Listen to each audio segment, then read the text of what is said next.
안녕하세요. 오늘은 디세이블드 속성과 아리아 디세이블드 속성의 차이점에 대해서 함께 알아보도록 하겠습니다. 해당 아티클을 보게 되면 코리하우스의 트윗 내용을 봤을 때 디세이블드와 아리아 디세이블드 속성에 대한 차이점을 설명했는데, 이 아티클을 작성한 키티가 반박하는 이야기를 작성했었습니다. 코리하우스는 다음과 같이 얘기했는데요. disabled는 DX, 개발자의 경험에 최적화되어 있고, 그리고 대부분의 개발자들에게 그것은 간단하다라는 얘기를 코리하우스가 한 거죠. 그리고 아리아 disabled는 사용자 경험에 최적화되어 있다.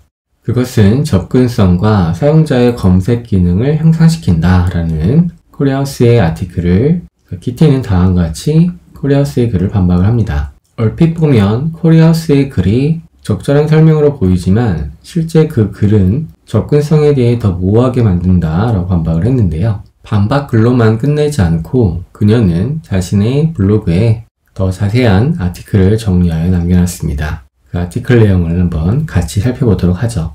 disabled 속성의 경우는 interactive element를 비활성화된 것으로 표시하기 위한 목적으로 사용이 됩니다. 비활성화된 요소는 초점을 맞출 수도 없고 수정할 수도 없죠. 유효성 검사도 적용하지 않고요. 그리고 폼의 페이로드에도 함께 전송되지 않습니다. 대부분의 사용자 에이전트에서는 disabled 속성이 적용된 요소에 추가적인 스타일을 적용해서 시각적으로 회색으로 표시합니다.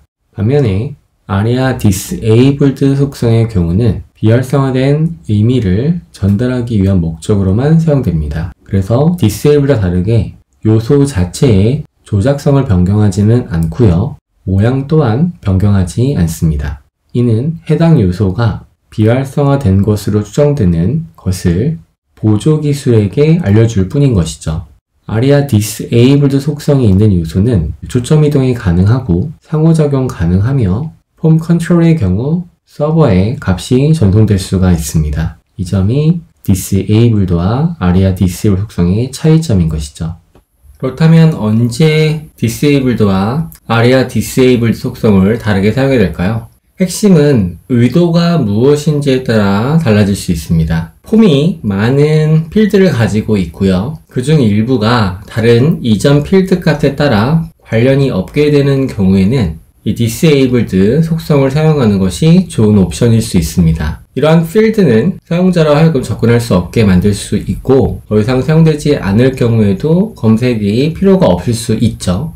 폼을 통해 데이터를 전송하지 않아도 되는 경우, 이런 경우에는 disable 속성을 사용하는 것이 적절할 수 있겠습니다. 참고로 폼 컨트롤을 사용자가 수정할 수는 없어야 하지만 입력되어 있는 값을 폼과 함께 서버에 전송해야 되는 경우는 해당 값에 대한 접근 권한이 어떤 이유로도 관련되어 있어야 되기 때문에 read only라는 속성을 사용되는 것이 권장됩니다. disabled랑은 다르게 read only를 써야 되는 경우는 입력된 값을 서버에 전송해야 되는 경우겠죠. 많은 애플리케이션이 폼 입력이 완료되기 전에 아직 준비되지 않았음에 따라 전송을 제한하도록 하기 위해 disable 속성을 사용하는데, 이제부터는 아리아 disabled속성을 사용하는 것이 사용자에게 더 나은 경험을 제공할 수 있습니다. 이렇게 하면 아리아 disabled는 검색이 가능하기 때문에 사용자로 하여금 탭으로 이동해서 비활성화되어 있는 버튼이구나라는 정보를 제공할 수 있게 하는 것으로 그 버튼이 존재함을 알려줄 수 있는 것이죠.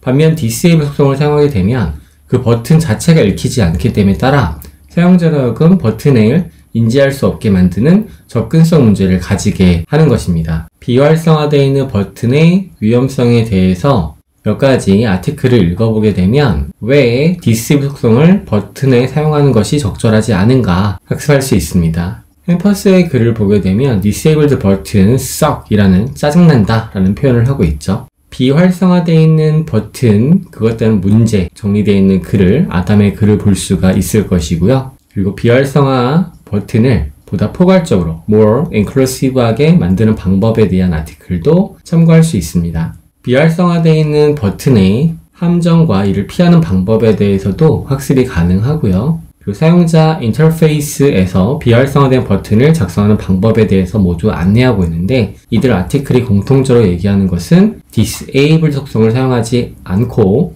aria disabled 속성을 사용해야지만 접근 가능한 비활성화 버튼을 구성할 수 있다라고 얘기해 주는 것입니다. 포인터 이벤트에 대해서 이야기를 추가해 볼 것인데요. 포인터 이벤트 none을 하게 되면 이 포인터 이벤트 none이 적용되어 있는 요소는 클릭 이벤트가 비활성화됩니다. 하지만 이는 어디까지나 마우스 이벤트에 따른 부분이고요. 키보드 이벤트는 여전히 유지가 되는 것이죠. cannot be clicked, 클릭할 수는 없지만 탭으로 이동 가능하고 초점을 적용할 수 있고요. 그리고 사용자와 상호 적용이 가능합니다.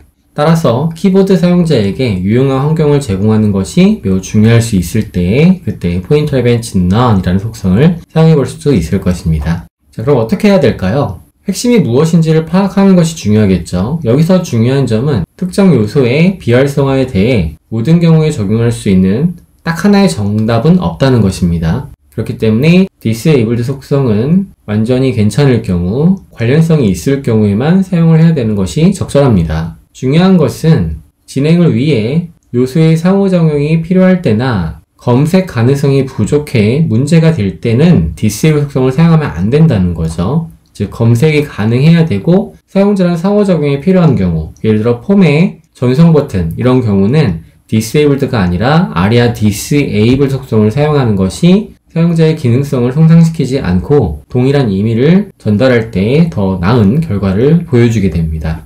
다시 우리는 문제의 트윗을 내용을 볼 수 있는데요. 비활성화 속성인 disabled는 DX를 최적화한다. 개발자에게는 매우 간단하고 쉬운 방법이다. 이렇게 얘기를 해주고 있고 aria disable 속성은 사용자 경험을 최적화한다. 사용자의 접근성과 검색 기능이 향상된다. 라고 이야기를 했던 트윗 글은 매우 적절하지 않고 잘못됐다는 것이죠. 이런 정보 접근성이 잘못되어 있는 트윗을 그대로 이해하면 안 된다는 것입니다.